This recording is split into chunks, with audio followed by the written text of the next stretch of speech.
I'll be real with you guys. Up to this point in my life, I cared more about other people seeing me as humble than actually being humble, right? I cared about the perception of other people. I needed you to believe I was humble, so I would belittle myself. I would, downplay my achievements. I would downplay my gifts, my talents, and my abilities. I would devalue them in the eyes of other people and even in my own eyes in order to get the validation of others. Even physical characteristics. Somebody told me that I was handsome or good looking or whatever it was. I would need to downplay that comment or downplay that compliment in order for me to perceive myself in such a way, or to be perceived in such a way, excuse me. I needed other people to look at me in a certain way so that they could validate me, so that they could accept me. And I'll be all the way straight with you guys.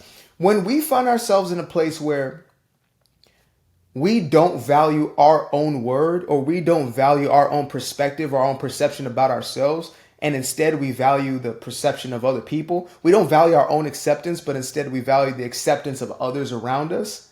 When we put a higher value on other people in that way, we suffer. And we will do things that actually work against our very own good. We will do things that do not serve us. So again, we will speak down on ourselves. We will beat ourselves up. We will literally shrink ourselves down to a size that makes everybody else around us comfortable while we are the one who is in absolute misery. And we won't think twice about it because we believe that we're getting that need met. We believe that other people's admiration, their affection, their quote unquote positive attention in that moment is more vital than how we are seeing ourselves and speaking to ourselves. Yet in truth, it is only how we perceive ourselves that creates our reality. So as much validation as I get from the external world, it will never mean anything. As much love as I seek from the other, if I'm not looking for that love within myself, I am going to suffer. I will continuously find myself looking for more and more of that love, looking for more and more of that affection and attention. And my homegirl, Carrie Nicole, make sure to check out her YouTube channel. Dope content, extremely powerful content on her channel. And she has this concept called validation tolerance, where it's when you go out and seek external validation, you now need more and more of it. In the same way you need more and more of a substance, a chemical dependency, some type of drug. You need more of it in order to fulfill the same high. So if I go out and I look for a little bit of validation from the world and that satisfies for the moment, the next time I go out, I need a little bit more of that. Then I need a little bit more and I need a little bit more. And I continuously go out seeking sources of validation when in truth, all I needed to do was go within myself. And so again, I found myself at a place where I was so fixated on getting other people to see me in a certain way that I would belittle myself on purpose.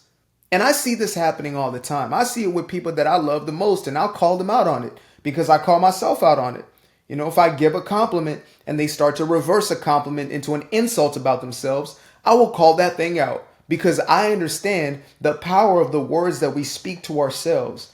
When we are speaking those life-giving words to ourselves and we are perpetually feeding ourselves in the way that a lot of these individuals who we perceive as cocky or arrogant do so, we are creating a reality that is matched up with that self-belief. We've been programmed or conditioned and brainwashed into this mentality of self-deprecation and a low self-worth and a low self-esteem that anytime we see somebody who actually believes in themselves, we believe that person is arrogant. We believe they're cocky. We believe there's something wrong with them, right? That they need to diminish whatever high horse they're sitting on. Think about that. We are so depleted of love within ourselves, so depleted of worthiness within ourselves that when we see somebody who actually sees themselves as a somebody, we're triggered by it.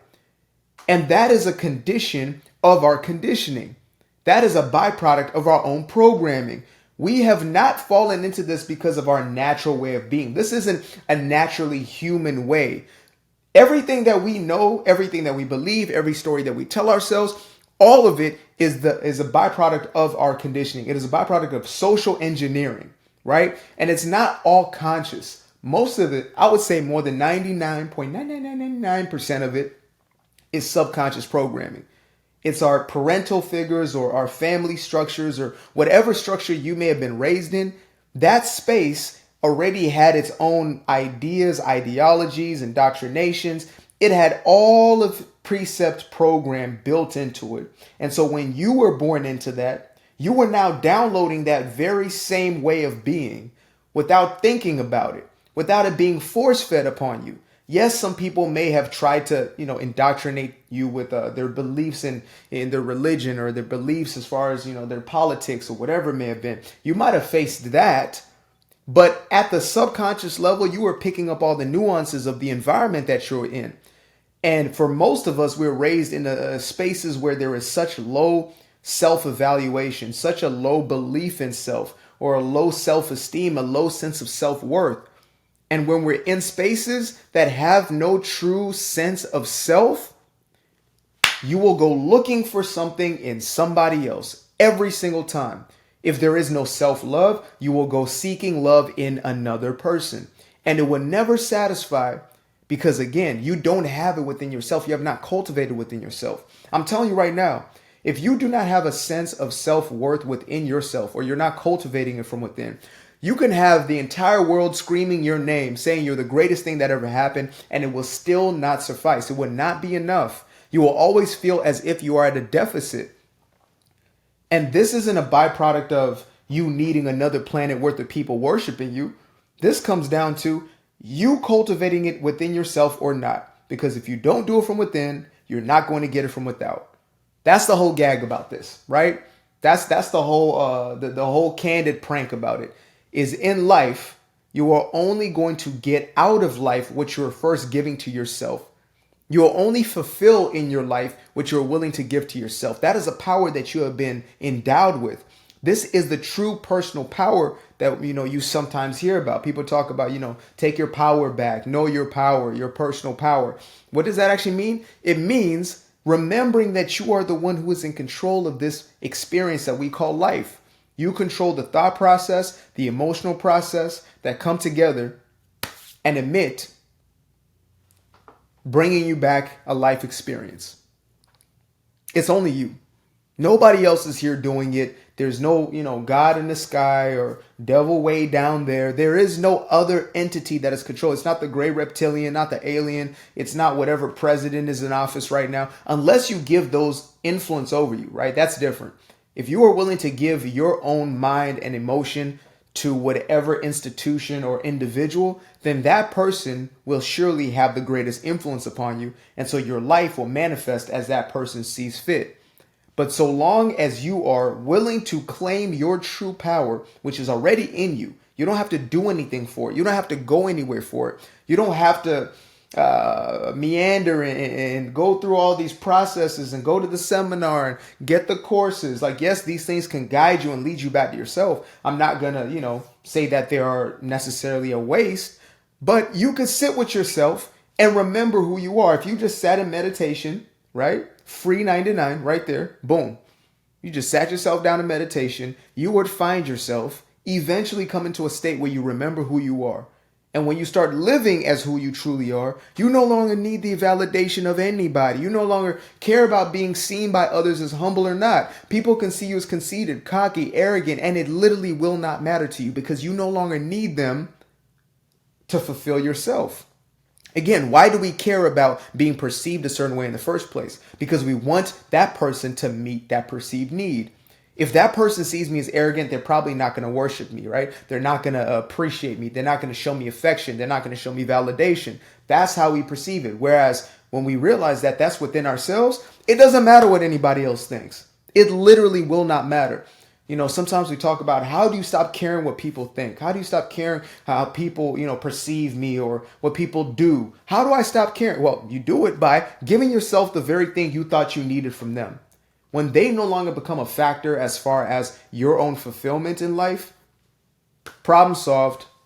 They can do whatever they want. They can say whatever they want, and it's not going to do an iota towards you. When you are untriggerable, they can no longer trigger you.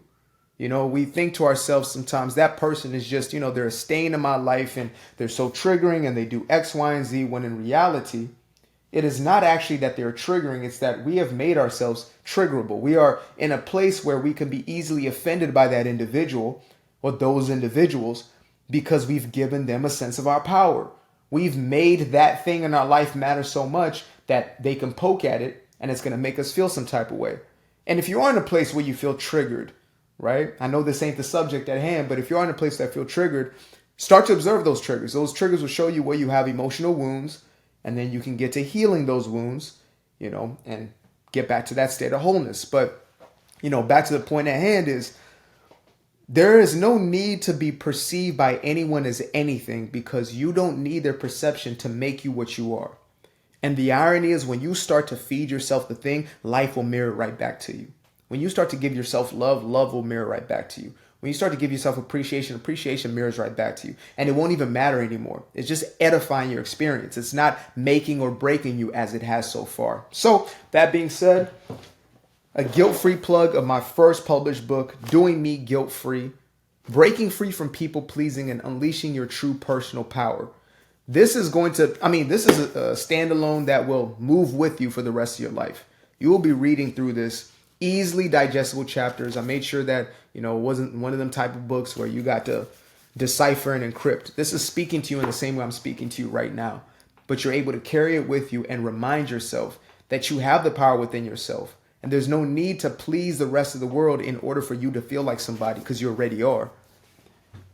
And the irony is everybody gets to benefit off of you living in your authenticity every single time. When you live from a place of true power, everybody else around you benefits, point blank, period.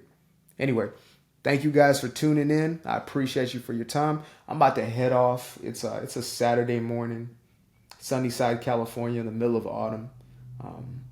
My girl's teaching me how to reappreciate this type of weather because sometimes I'm just like, oh, this is just what we have. And I know everybody else ain't got that, so enjoy the rest of your day. Appreciate you guys. Peace.